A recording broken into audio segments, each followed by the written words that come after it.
I think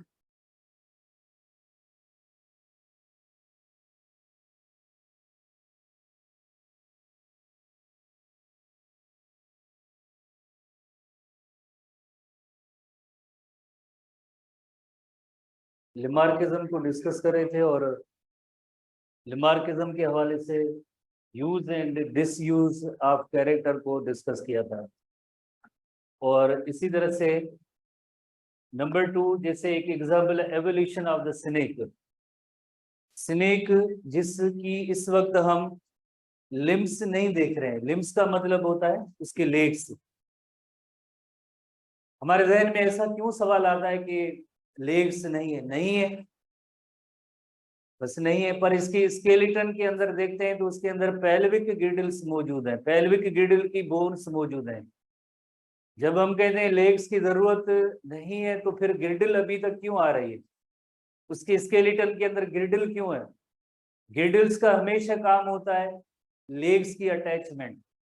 तो इसका मतलब ये कि किसी दौर में प्रीवियसली पुराने जिस तरह से इनके एंसेस्टर थे, मे भी उनके यहाँ गिल्डल्स जो इस वजह से प्रेजेंट है कि उनके यहाँ जैसे लेग से अब नहीं है, पहले लेग से अब नहीं है, इसका मतलब है एवोल्यूशन हुई है। पहले थे अब नहीं, चेंज आई, change, this change is called evolution. तो ये ऐसा क्यों हुआ था? In order to escape the attack of many mammals. जैसे स्नेक तो आजकल बहुत ही पॉइजनस है, हम डरते हैं, पर किसी जमाने में इनके भी प्रीडेटर थे, मैमल उनके प्रीडेटर थे। मैमल से वो छुपता फिरता रहता था। इसके एंसेस्टर थे वो लिजर्ड लाइक थे, लिजर्ड लाइक एंसेस्टर, यानी उसके जो है 4 लेग्स थे। लिजर्ड के जिस तरह से 4 लेग्स हैं तो स्नेक के भी इसी तरह से जो है 4 लेग्स थे। पर ऐसे ओपनली नहीं, कहाँ पे छुपता था? जहाँ पे होल्स थी, फिशर थे, क्रैक्स थे, दरारें थे। तो जाहिर है जहाँ पे जो ओपनली चलते हैं तो उसके लेग ऐसे जा रहे होते हैं, स्पेस भी ज्यादा होता है। जब बहुत ही छोटी दरारें होती हैं तो उसके अंदर या होल्स होते हैं या फिशर होते हैं, उनके अंदर लेग्स का बिल्कुल इस्तेमाल नहीं हुआ। तो lizard like ancestor of snakes developed the habit of gliding over the ground and creeping through the fissures। एक ग्लाइड कर रहे थे और फिशर्स, फिशर्स की मीनिंग होती है क्रैक्स, दराड़े, होल्स, उनके अंदर जैसे क्रीप कर रहा था। तो मुसलसल मुसलसल उनके लेग्स का इस्तेमाल नहीं हुआ।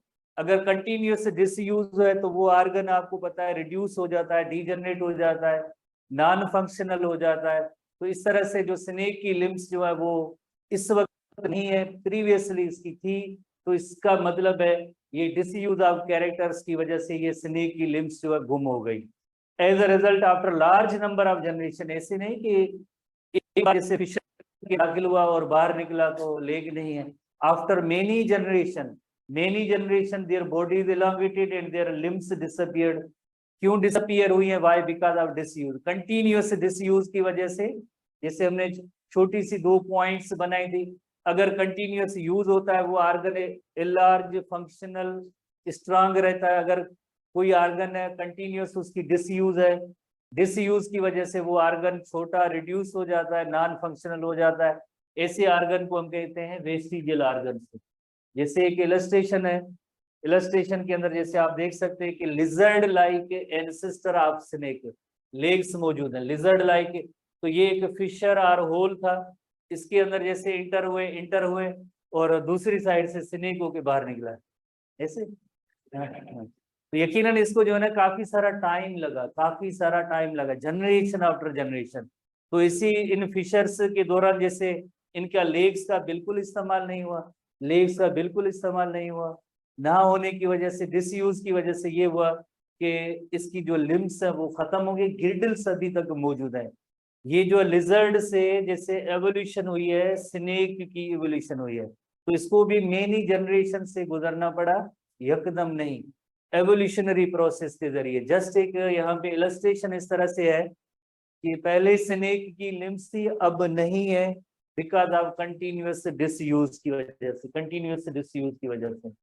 उसके बाद जैसे लिमार्क ने और भी एग्जाम्पल दिए। कौन से एग्जाम्पल दिए? जिसमें evolution of the wings of kiwi और ऑस्ट्रिच। किवी और ऑस्ट्रिच के जो एंसेस्टर थे उनमें पहले फंक्शनल विंग्स थे, पहले उनकी विंग्स जो थी वो फंक्शनल विंग्स थी, उड़ते थे, अब जो है इस वक्त जो है रिड्यूस है, रिड्यूस है। आपको पता है kiwi is running bird, flying bird नहीं है, ये रनिंग बर्ड है। किवी जो है रनिंग बर्ड है, रनिंग इस वजह से बिकॉज इसकी विंग्स जो है पुअरली डेवलप्ड है, नॉट वेल डेवलप्ड है। तो इनके एंसेस्टर थे उनमें जो है फंक्शनल विंग्स थे, इसमें किवी में आज जैसे प्रॉपरली जो विंग्स नहीं है। Evolution of the foot of the modern horse. Modern horse का मतलब है जो आज जैसे हम हार्स को देख रहे हैं ये मॉडर्न हार्स है, इसके जो एंसेस्टर भी थे। ये एवोल्यूशनिस्ट बताते हैं कि हार्स के पहले एंसेस्टर थे जिनके आज जो हम जैसे फुट देख रहे हैं जिसमें जो 3rd नंबर का टो है वो हूफ बन गया है, 3rd नंबर का टो है जो हूफ बन गया है, 3rd नंबर का टो है जो वो हूफ बन गया है, खुर बन गया है। 2nd एंड 4th नंबर की जो 2nd and 4th number, 2nd and 4th metacarpal और मेटाटार्सल, मेटाकार्पल और मेटाटार्सल्स वो बहुत ही एक छोटी बोन्स हो गई हैं जिन्हें कहते हैं splint bone of the foot of the horse. Splint bones, ये जो है ना स्प्लिंट बोन्स कहलाती हैं। 2nd एंड 4th नंबर की metacarpal metatarsals are called splint bone. Splint bone आज तक अभी तक मौजूद है हॉर्स के अंदर, क्योंकि इनका यूज नहीं हुआ, मुसलसल यूज ना होने की वजह से अब ये रिड्यूस फॉर्म में मौजूद है। मॉडर्न हॉर्स है उसके अंदर जस्ट एक ही जैसे टो है, 3rd नंबर का जो डिजिट है वो हूफ बन गया है। तो ये भी एक तरह से एविडेंस है, एवोल्यूशन की एविडेंस जैसे उन्होंने बताई थी। Evolution of webbed foot of the duck. जिस तरह से दूसरे बर्ड्स हैं जो लैंड पे रहने वाले हैं, तो अक्सर आपने देखा होगा कि उनकी जो डिजिट्स है या उनके टोस है, तो उसमें ये होता है कि जैसे कोई दरमियान में वेब नहीं है। अगर जिस तरह से कोई एक्वेटिक पानी में रहने वाला कोई एनिमल होगा तो यकीनन इन टोस के दरमियान जैसे एक वेब आ जाता है। जैसे अगर पानी में जैसे उनको तैरना होता है तो फिंगर्स के दरमियान एक मेम्ब्रेन आती है जिसे हम कहते हैं वेब्ड टो कहते हैं। तो ये तभी हुआ जब जिनको पानी में जाने की जरूरत हुई, पानी में तो तैरने की जरूरत, तैरा किससे जा सकता है, वेब के जरिए। तो वेब फुट ऑफ डक ये भी इसी तरह से evolution of the loss of teeth in the well. Diet भी उनकी जैसे चेंज हुई, डिफरेंट हुई, टीथ का कोई रोल नहीं हुआ। तो इसी तरह से ये भी वेल के जो लॉस ऑफ टीथ ये भी इसी तरह से डिसयूज का कैरेक्टर है। मोरओवर जो बैट्स होती है केव डुवेलिंग एनिमल, गारों में रहने वाले एनिमल, मुसलसल लाइट वहां पे ना होने की वजह से आंखें उनकी इस्तेमाल नहीं हुई। तो आज जिस तरह से वेल की हम तो बैट्स की जैसे आई देखते हैं, ये बिकॉज ऑफ कंटिन्यूअस डिसयूज की वजह से नॉन फंक्शनल है। जैसे ये वेल की जो है पेल्विक गिल्डल भी जिस तरह से एक वेस्टिजियल आर्गन है, वेल मैमल है, एक्वेटिक मैमल है, गिल्डल्स मौजूद है, लिम्स नहीं है। इसी तरह से किवी की जो विंग्स हैं वो पुअरली डेवलप्ड है, नॉट फुली डेवलप्ड है, वेस्टिजियल है, ये भी वेस्टिजियल आर्गन है, मुसलसल इस्तेमाल ना होने की वजह से। डक के जो फीट थे इनके एंसेस्टर के इस तरह के थे, जब ये पानी में आई तो जाहिर है इसके जो है वेब दरमियान बन गई। ये भी एक तरह से जो है एक यूज की कंटिन्यूस यूज की जैसे एग्जाम्पल दी जा सकती है। उसके बाद जैसे स्नेक की अगर स्केलेटन को देखा जाए, स्नेक के बज़ाहिर तो हमें लिम्स नजर नहीं आती है, पर स्केलेटन में देखा जाए तो रिड्यूस्ड हाइंड लेग्स और गिर्डल्स जैसे मौजूद होती है। रिड्यूस्ड हाइंड लेग्स और पेल्विक गिर्डल और एक छोटी सी फीमर बोन होती है, वो अभी तक मौजूद है। बिकॉज ये एक इंडिकेशन होती है कि इनके एंसेस्टर थे, उनके पास ऐसी लिम्स थी, कंटिन्यूअस डिसयूज की वजह से ये खत्म हो गया। ये हार्स है, हार्स की जैसे पहले जो ओरिजिनली जैसे हार्स जो था उसके अंदर 1 2 3 4 और 5 नंबर की ऐसी डिजिट्स थी। वक्त गुजरने के साथ साथ जिसमें जैसे एवोल्यूशन हुई तो उसमें जो सेकंड, ये सेकंड नंबर और 4th नंबर की, 2nd एंड 4th नंबर की मेटाकार्पल और मेटाटार्सल बोन जिसे हम कहते हैं स्प्लिंट बोन, ये अब रिड्यूस फॉर्म में मौजूद है। बाकी जो इनकी टोज है उनमें कोई किसी का इस्तेमाल नहीं हुआ। 3rd नंबर का जैसे ये टो है ये हूफ बन गया। तो ये जो है डिसयूज का एक एग्जांपल देते हैं, कंटिन्यूअस डिसयूज की वजह से। Splint bone of the foot of the horse जो मेटाकार्पल एंड मेटाटार्सल होती है 2nd एंड 4th नंबर की, 2nd एंड 4th नंबर की बहुत ही छोटी सी बोन आज भी जिस तरह से हार्स के अंदर मौजूद है, ये एक इंडिकेशन है कंटिन्यूअस डिसयूज का, कंटिन्यूअस डिसयूज का। इसी तरह से इवन जैसे लिमार्क ने ये भी कहा था कि ब्लैक स्मिथ जो उसका काम ही जैसे एक लोहार का, जैसे मसल्स की जो है ज्यादा इस्तेमाल की वजह से उनकी मसल्स स्ट्रांग होती है। तो लिमार्क का ये भी आइडिया था कि इसकी जो मसल्स हैं वो नेक्स्ट जनरेशन में इनहेरिट होती हैं। इतनी हद तक उसने अपनी थ्योरी को ऐसे बताया, पर इस पे जो काफी सारे ऑब्जेक्शन हुए। तो ऑब्जेक्शन इस तरह से हुए कि दो पहली पॉइंट है उनको तो अदर साइंटिस्ट ने कहा चलो ठीक है, माना कि ये सही है। कौन सी first two points? First two point, एक effect of environment, number two use and disuse. उनके लिए तो उन्होंने कहा कि चलो ठीक है, आपकी बात सही है, इफेक्ट ऑफ एनवायरनमेंट या यूज या डिसयूज ये चलो ठीक है। पर जो थर्ड नंबर की जो पॉइंट थी, इनहेरिटेंस ऑफ अक्वायर्ड कैरेक्टर, वो उस पर उन्होंने एक तरह से ऑब्जेक्शन किया कि ये आपकी बात सही नहीं है कि transmission of character acquired character की नहीं होती है, ट्रांसमिशन नहीं होती है।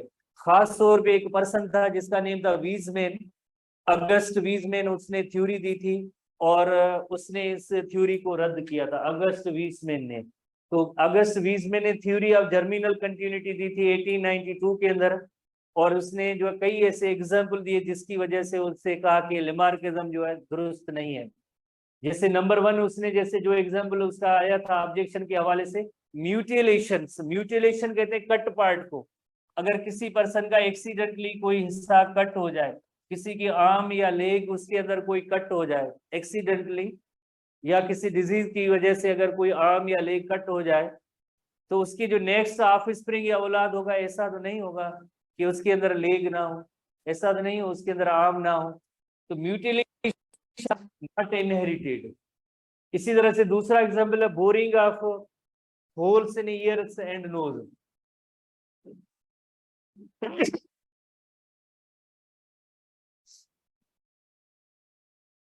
औरतों के अंदर हजारों सालों से ज्वेलरी पहनने का एक जैसे तरीका मौजूद है ट्रेडिशनली, तो उसके लिए अपने नाक और कान के अंदर जैसे सुराख या बोर करती रहती है हजारों सालों से, ईयर एंड नोज के अंदर। पर हमेशा जब भी जैसे एक फीमेल बेबी का बर्थ या जन्म होता है, तो कोई भी ऐसी फीमेल बेबी नहीं पैदा हुई जो पैदाइशी जिसके अंदर नाक और कान के अंदर सुराख हो। तो इस वजह से ये जो कैरेक्टर है, ये भी कहा उन्होंने कहा कि ये not inherited, acquired characters are not inherited.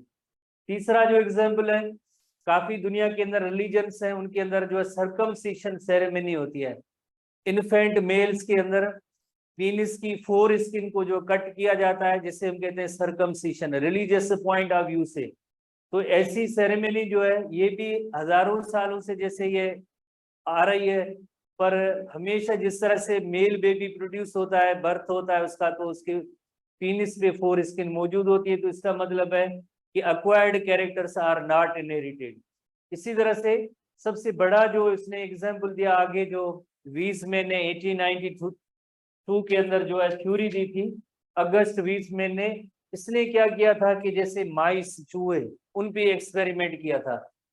Experiment इस तरह से किया जैसे ये एक चूहा था, जैसे उसका जो टेल कट कर दिया, तो मेल फीमेल दोनों के जो टेल कट कर दिए, इस होप के साथ कि भाई इसके जो अब बच्चे होंगे उनके अंदर भी टेल नहीं होगा, क्योंकि इसके पेरेंट्स में टेल नहीं है तो इनके ऑफ स्प्रिंग में भी टेल नहीं होना चाहिए। तो इसमें भी जैसे टेल आ गया, टेल आ गया। उसके बाद जैसे एक दूसरी जनरेशन, सब जिस तरह से टेल वाली थी, उनको उनकी जनरेशन को भी इसी तरह से इसने टेल कट किया। टेल कट किया तो सेकंड जनरेशन के अंदर भी जो चूहा है उनके अंदर भी टेल था। उसके बाद ऐसी third generation, fourth generation, fifth generation, 20 generation तक ये कैंची उसने घुमाई, पर हमेशा ऐसे ही जिस तरह से वो हर जनरेशन के अंदर जो टेल आ रहा था। इसका मतलब ये हुआ कि acquired characters are not inherited, acquired characters are not inherited 20 generation तक। ऐसे नहीं 20 टाइम्स नहीं, 20 जनरेशन। जैसे इनकी औलाद हुई, फिर उनकी औलाद, उनकी अगेन टेल कट किए, फिर अगेन उनकी औलाद, अगेन एक्सपेरिमेंटली। एक्सपेरिमेंटली की मीनिंग होती है लेबोरेटरी के अंदर, ऐसे नहीं कि जो चूहा मिला जहां से मिला उसको कट किया। कंट्रोल्ड एक्सपेरिमेंट था, कंट्रोल, ताकि उसको रिजल्ट मिल सके। ऐसे तो कई ऐसे चूहे आपको नजर आ जाएंगे, उसका कट कर दिया, हाँ हो जा रहा है ये, अब देखो टेल नहीं है। तो एक्सपेरिमेंट कंट्रोल्ड होता है, वो कंट्रोल्ड एक्सपेरिमेंट वही उसी एक ही जगह पे पड़े थे और उनका टेल कट करता गया और रिजल्ट ले ली। तो acquired characters are not inherited.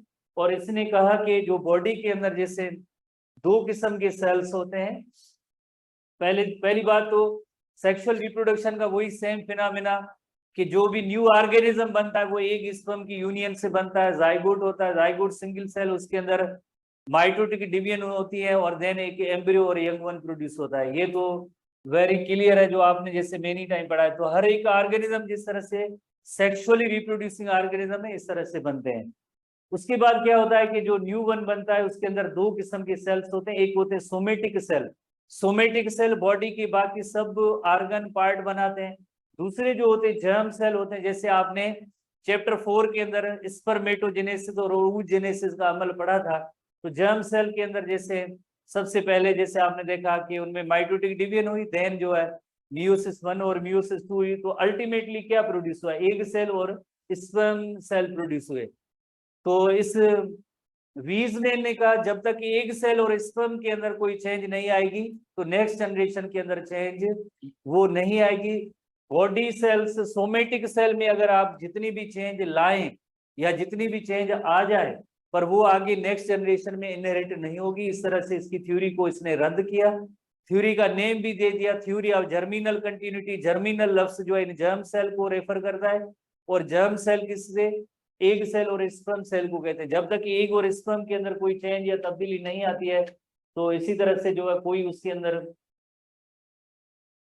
यकीनन चेंज नहीं आएगी। तो चेंज का सबब ही होते हैं कि एग सेल स्पर्म सेल। आधी एक पॉइंट उसने दी, आगे हम डिस्कस करेंगे। तीसरी नंबर थ्योरी जो है थ्योरी ऑफ नेचुरल सिलेक्शन। जैसे हमने डार्विनिज्म से पहले लिमार्किज्म पढ़ा था, फर्स्ट ऑर्गेनिक एवोल्यूशन की थ्योरी लिमार्किज्म। लिमार्किज्म, डार्विनिज्म, इज्म की मीनिंग होती है नजरिया, थ्योरी। जैसे पॉलिटिकल साइंसेस के अंदर जैसे आप साइंस के अंदर ISM जो इज्म होता है वो थ्योरी के लिए होता है, नजरिए के लिए होता है। डार्विनिज्म डार्विन का नजरिया और थ्योरी, लिमार्किज्म लिमार्क की थ्योरी।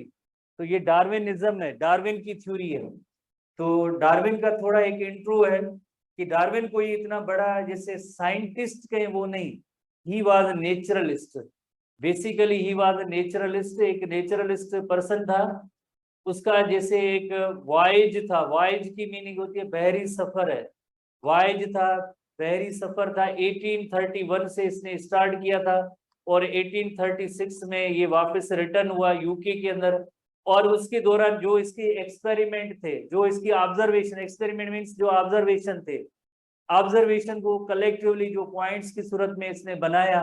1859 के अंदर उसने आके थ्योरी अपनी पब्लिश की एक बुक के अंदर। उस बुक का नेम था ओरिजिन ऑफ स्पीशीज 1859। ये आपको बेसिकली पॉइंट्स तो छोटी नजर आ रही हैं बट ये सारे इंपॉर्टेंट क्वेश्चन होते हैं। जैसे लिमार्किज्म के हवाले से या डार्विनिज्म के हवाले से जो भी ऐसी छोटी छोटी पॉइंट्स हैं आपने इन्हें याद रखना है, बिकॉज आपको तो एंट्री टेस्ट के लिए टेस्ट में स्कोर लेना होता है। तो ये ऐसी चीजें याद करने की है। आप कहेंगे हाँ ये क्या है, हम थोड़ी याद करेंगे, ये इसमें हमारा क्या काम, हम तो आगे वो चीजें याद करेंगे, फलां चैप्टर याद करेंगे। भाई ये हर एक पॉइंट जो होती है वो उसमें आपके लिए जो है ना आपका फ्यूचर इसमें शामिल है। आप छोड़ दें, याद ना करें कि पब्लिश कब हुआ था ये बुक, ठीक है। हम ऐसे सवालों को इनको देखते ही नहीं है। अगर वहां भी सवाल आ जाए कि डार्विन का बुक जो है किस ईयर में पब्लिश हुआ था, किस ईयर में पब्लिश हुआ था, तो आप सोचते रहते हैं, ठीक है ना। तो आप कहेंगे हमने पढ़ा ही नहीं, ठीक है, हमें क्या पता, ठीक है, ऐसे कहेंगे। कहने की बात ये छोटी छोटी पॉइंट्स होती हैं जिन्हें याद करना होता है, जिन्हें याद करना होता है। डार्विन सेल्ड की मीनिंग होती है जो बहरी सफर के अंदर सफर करते हैं। और उस बहरी जहाज का एक नेम भी था HMS बीगल। HMS बीगल एक उस वाइज का नेम था जिसमें इसने जो है सफर किया था। और नेचर की डाइवर्सिटी की मीनिंग होती है कि different forms of plants animals उनको जैसे ऑब्जर्व करता गया।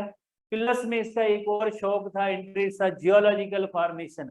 मुख्तलिफ जगहों पे कोस्टल एरियाज पे जैसे जियोलॉजिकल फॉर्मेशन की मीनिंग होती है रॉक्स की फॉर्मेशन, पहाड़ पत्थर उनकी डिफरेंट लेयर्स ये क्यों है। इस तरह जो है उसने जो उसको इन्वेस्टिगेट किया, उसको ऑब्जर्व किया। वापस आके इसने बुक लिखा 1859 के अंदर। 1859 के अंदर जैसे ओरिजिन ऑफ स्पीशीज बुक, और इसकी थ्योरी का जो नेम है या उसका जो बेस है वो नेचुरल सिलेक्शन है। जैसे लिमार्किज्म का जो बेस आपको पता है use and disuse of organ है, पर जो डार्विनिज्म का जो बेस है वो नेचुरल सिलेक्शन है। नेचुरल सिलेक्शन है, ऐसे सवाल आप ध्यान में रखेंगे। और इसी वजह से इसकी थ्योरी का जो नेम भी रखा गया थ्योरी ऑफ नेचुरल सिलेक्शन। ठीक है, तो ये डार्विन जैसे 1809 के अंदर जैसे ये पैदा हुआ था, बहुत ही छोटी एज के अंदर। 1831 के अंदर जैसे ये 5 इयर्स के वॉयज पे चला गया और देन वापस आया और अपनी ऑब्जर्वेशन से जो है उसको पॉइंट्स की सूरत में उसको बताया कि ये मैंने ये ऑब्जर्व किया।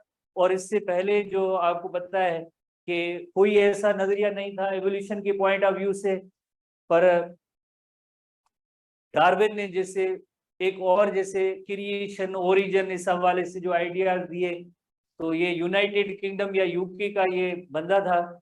वॉयज स्टार्ट हुआ तो ये जो ब्लू कलरेशन आपको नजर आ रही है ये जो वाटर है सी वाटर है, तो यहाँ से होता हुआ डिफरेंट कंट्रीज से होता हुआ साउथ अमेरिका के कोस्टल एरिया से, साउथ अमेरिका की कोस्टल एरिया से होता हुआ यहाँ से, और इसी तरह से गैलेपेगोस आइलैंड साउथ अमेरिका के वेरी इंपॉर्टेंट, आगे हम आखिरी हेडिंग के अंदर हम पढ़ेंगे। आइलैंड से गैलेपेगोस आइलैंड साउथ अमेरिका से रिलेटेड थे। यहाँ पे भी इसकी बहुत ही बड़ी ऑब्जर्वेशन थी और उसके बाद ये यहाँ से गुम हो गया।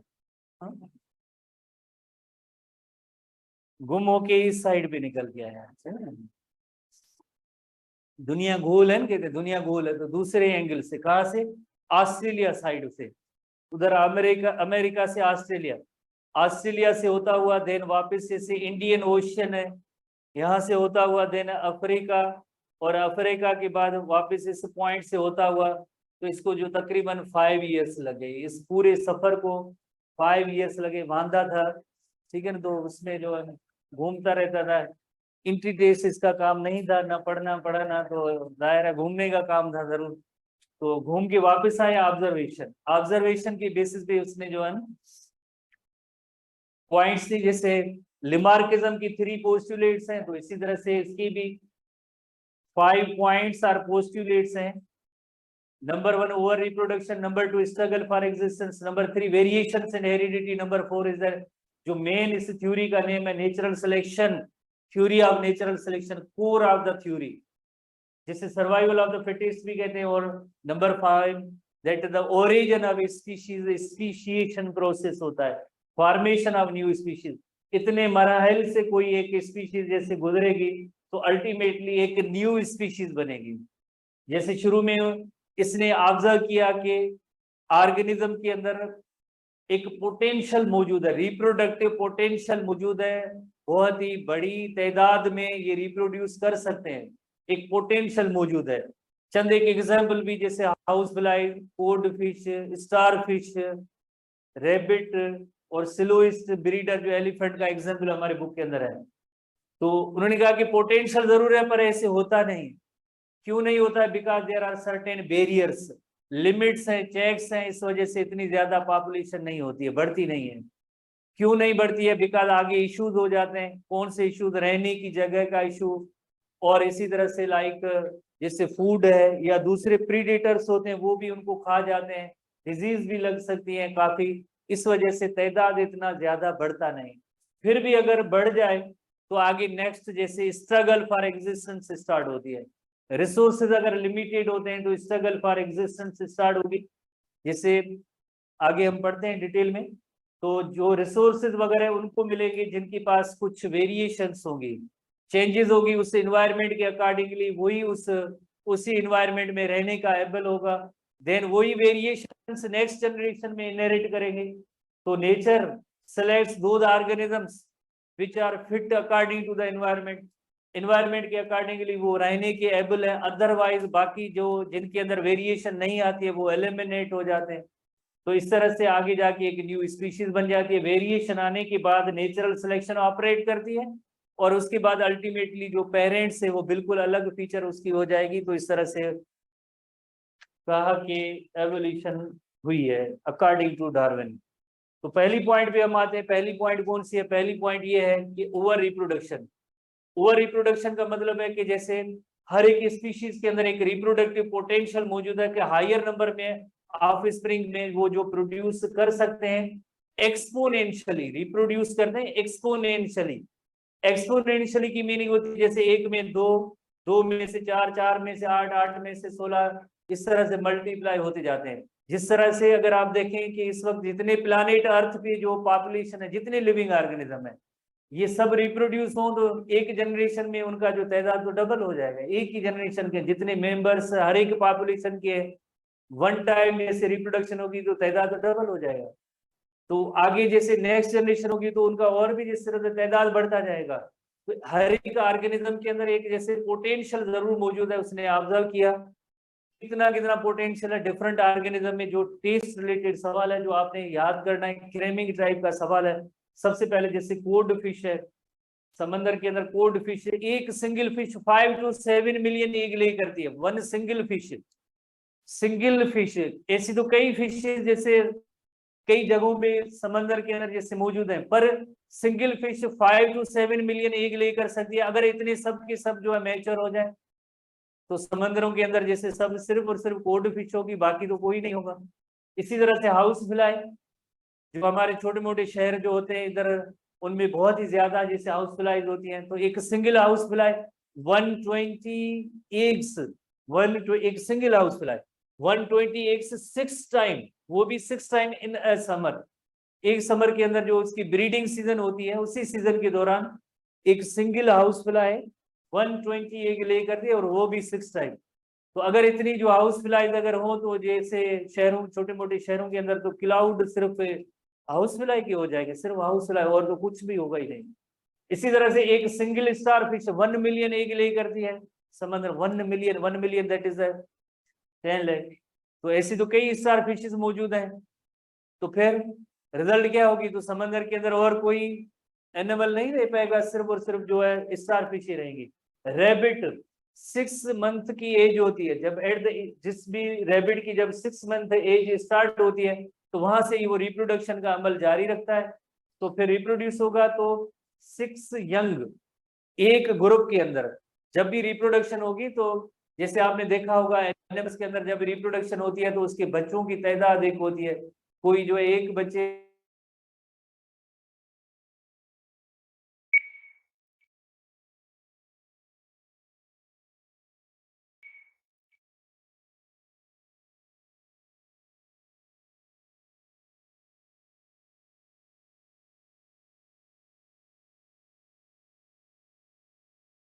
याद करेंगे क्रेमिंग है। पर डार्विन ने देखा कि ऐसे होता नहीं है। क्यों नहीं होता है? उसके इश्यूज क्या होते हैं? पहला पहला इशू ये होता है हैबिटेट का, रहने की जगह का, हैबिटेट का, प्लेस टू लिव। दूसरा इशू होता है कि जैसे फूड इनको कहाँ से मिलेगा। तीसरा, लाइक कई ऐसे प्रीडेटर्स उनके मौजूद होते हैं, उनको खा जाते हैं। चौथा, लाइक डिजीज कई उनको लगती है कि इतना बड़ा तादाद जो है नहीं बनता है, मैच्योर नहीं होते हैं, मैच्योरिटी तक वो नहीं पहुंच पाते हैं। रिप्रोडक्टिव पोटेंशियल तो जरूर है, पर रहने की जगह कम होती है, फूड उनका अवेलेबल उस जगह पे कम होता है, या जो उनके प्रीडेटर कई आते हैं उनको खा जाते हैं, डिजीज लगती है।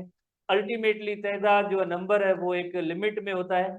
ये सारे बैरियर्स हैं, ये चेक पॉइंट्स हैं, जिनकी वजह से ये लिमिट्स हैं, जिनकी वजह से इतनी ज्यादा पॉपुलेशन ज्यादा तादाद में नहीं बढ़ती है। उसकी रीजन है अगर फिर भी अगर किसी भी स्पीशीज के अंदर जैसे पॉपुलेशन थोड़ी बढ़ जाए तो आगे कंपटीशन स्टार्ट होगी। कंपटीशन किसके लिए? कंपटीशन हमेशा रिसोर्सेज के लिए होती है, और रिसोर्सेज हमेशा लिमिटेड होते हैं, अनलिमिटेड नहीं है। जैसे इस रूम के अंदर अगर हम कहते हैं 60 चेयर्स हैं, 60 चेयर्स हैं, अगर आप लोग जैसे 100 हो तो 60 चेयर्स ये कम है। अब रिसोर्सेज कम है, कंपटीशन स्टार्ट होती है। एक जगह जहाँ पे खाना जिस तरह से 100 पर्सन का खाना है, अगर 200 पर्सन आ जाएंगे तो यकीनन वहां पे एक कंपटीशन स्टार्ट होगी। रहने की जगह से लेकर हर लिहाज से जो है उसमें एक देन रिसोर्सेज अगर लिमिटेड होंगे तो कंपटीशन होती है उसके लिए। डार्विन ने टर्म दिया था स्ट्रगल फॉर एग्जिस्टेंस। डार्विन ने जो टर्म दिया था ओवर प्रोडक्शन के लिए जो अगर हो जाए तो फिर आगे स्ट्रगल फॉर existence स्टार्ट होती है. It is obvious that at such rate reproduction were to continue even for few generation, soon single species will occupy almost the whole area of the habitat. बात हो रही थी ना, अगर एक species इतनी जो तादाद हम बढ़ा रहे हैं इसी हवाले से सारे मैच्योर हो जाएं तो एक स्पीशीज पूरे एरिया को जैसे ऑक्यूपाई कर लेगी, बाकी कहाँ जाएंगे? बाकी के लिए जैसे नो स्पेस, जगह भी नहीं मिलेगी, फूड भी नहीं मिलेगा और अदर नेसेसिटीज भी नहीं मिलेंगी, किसी भी दूसरी स्पीशीज के लिए वो जगह ही नहीं होगी. पर ऐसे नहीं होता. क्यों नहीं होता है? बिकॉज सर्टेन लिमिटिंग फैक्टर्स होते हैं जो हमने डिस्कस किए, वो लिमिटिंग फैक्टर्स हैं. We see that the total number of each species remains almost stationary. बढ़ता नहीं है, तादाद नहीं बढ़ता है. क्यों नहीं बढ़ता है? बिकॉज ऐसे लिमिट्स हैं, बैरियर्स हैं, चेक्स हैं जिसमें फूड वगैरह ये सब है. Due to the struggle for existence. Because अगर जैसे आगे पॉपुलेशन फिर भी बढ़ती है तो स्ट्रगल फॉर एग्जिस्टेंस स्टार्ट होती है. Struggle for existence, struggle for existence एक जस्ट कॉम्पिटिशन ही है रिसोर्सेज के लिए, और resources you know very well limited होते हैं. A logical result of overproduction is the severe competition.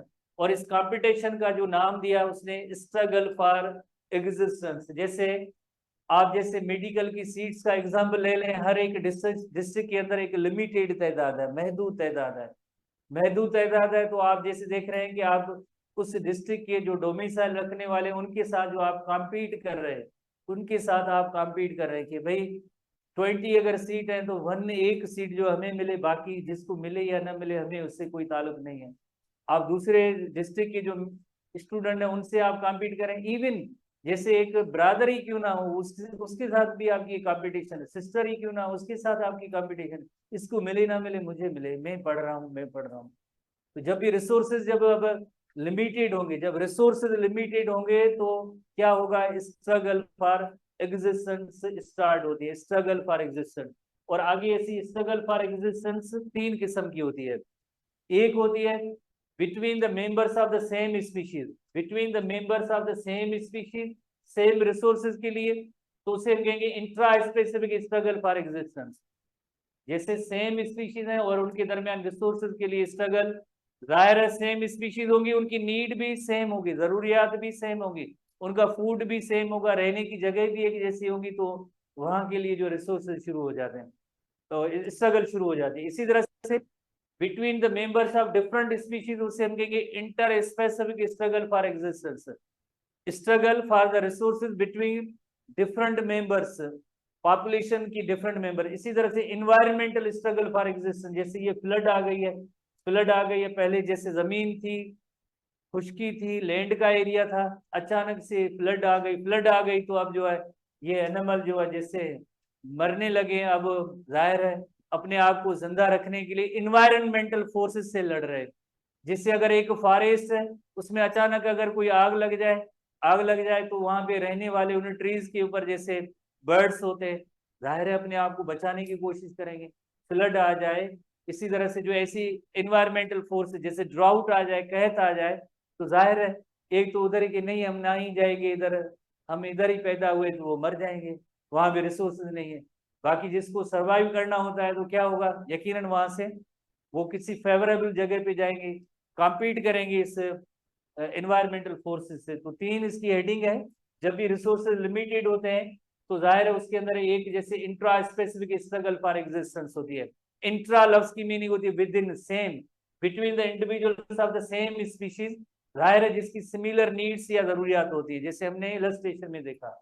इसी तरह से inter specific struggle, inter specific between the members of the different species. जैसे अगर हम सेम का एग्जांपल लें, कैट की जो है, कैट के साथ जो लड़ाई होती है फूड के लिए, रहने की जगह के लिए. और इसी तरह से अगर हम कहीं डॉग की, डॉग से जो लड़ाई हो रही है रिसोर्सेज के लिए, तो ये सेम स्पीशीज है. इंटर स्पेसिफिक यानी कैट की अगर जैसे डॉग के साथ लड़ाई हो फूड के लिए, तो that is called simply inter specific struggle for existence. तीसरी स्ट्रगल फॉर एग्जिस्टेंस होती है वो इन्वायरमेंटल स्ट्रगल फॉर एग्जिस्टेंस है. इन्वायरमेंटल स्ट्रगल फॉर एग्जिस्टेंस है. साथ हो चलो इन्वायरमेंटल स्ट्रगल फॉर एग्जिस्टेंस है. इसी तरह से only those members of species which achieve adulthood after passing the struggle for existence. हाणे आवाज घटो अचे त हाणे कीअं ॿुधायां हिते त स्पीकर हलन पिया अवां पंहिंजी सिस्टम खे चेक करो न त उहो पिनू पिनू आवाज असीं त समय महिल कोशिशि कयूं था हुते आवाज़ असां वञे भई असां वटि अहिड़ा इहे इंस्ट्रूमेंट पिया आहिनि ठीकु आहे न only those members of species which achieve adulthood after passing the struggle for existence. अगर इसमें से जैसे पास होंगे वही जो है उन रिसोर्सेज को हासिल कर पाएंगे, अदरवाइज नहीं। जैसे हम एक छोटा एग्जांपल लेते हैं, छोटा एग्जांपल ये है कि जैसे अगर 100% का जैसे खाना अवेलेबल हो और वहां पे जैसे बाहर जो 200% मौजूद हो कि जैसे आप आए खाना खाएं तो आपको जैसे पहली बात की प्लेट मिलेगी खाने के लिए कि भाई हम खाना खाएं, नहीं। उसके बाद जैसे आपको पता है किसको खाना मिलेगा, ज्यादा खाना किसको मिलेगा, किस पर्सन को खाना मिलेगा, 100% का खाना मिलेगा। लड़ेंगे, क्यों लड़ेंगे? खाना फिर किसको मिलेगा? जैसे ना खाना जिस तरह से जाहिर है ठीक है ना, तो ऐसी ट्रिक्स जिसको करेंगे तो जाहिर है उसको खाना मिलेगा। और जैसे ऐसे प्लेट लेके साइड में खड़ा होगा, साइड में वो तो देखता ही रहेगा और खाना खत्म हो जाएगा। तो यानी रिसोर्सेज उनको मिलेंगे जिसके पास सर्टेन एडेप्टेशंस होगी, सर्टेन वेरिएशन होगी उस एनवायरनमेंट के हवाले से। जैसे अभी हमने एग्जांपल लिया था ना कि environmental struggle for existence, flood आ गई तो अब रिजल्ट क्या हुई, फ्लड आ गई। तो जिनको स्विमिंग करनी आती है स्विम कर सकते हैं, स्विमिंग की एडेप्टेशन। जैसे मेडिकल में सिलेक्शन होनी है, किसकी सिलेक्शन होनी है? जाहिर है पहली बात कि उसको जाहिर है बुक्स पढ़ने पड़ेंगे, मेहनत करनी पड़ेगी, स्कोर लेना पड़ेगा और भी कई फीचर्स, बट ये तो जरूरी है ना। तो उसको जो सीट मिलेगी, बाकी को जो जैसे सीट नहीं मिलेगी, रिसोर्सेज उसको नहीं मिलेंगे, वो देखते रह जाएंगे। ठीक है ना। तो इसी तरह से स्ट्रगल होती है, intra specific struggle for existence, inter specific struggle for existence, number 3 environmental struggle for existence. ये 3 जो है इनमें से जो पास होगा यकीनन तो फिर आगे उसको रिसोर्सेज मिलेंगे, अदरवाइज नहीं। तो अब हम नेक्स्ट आते हैं कि रिसोर्सेज किनको मिलेंगे।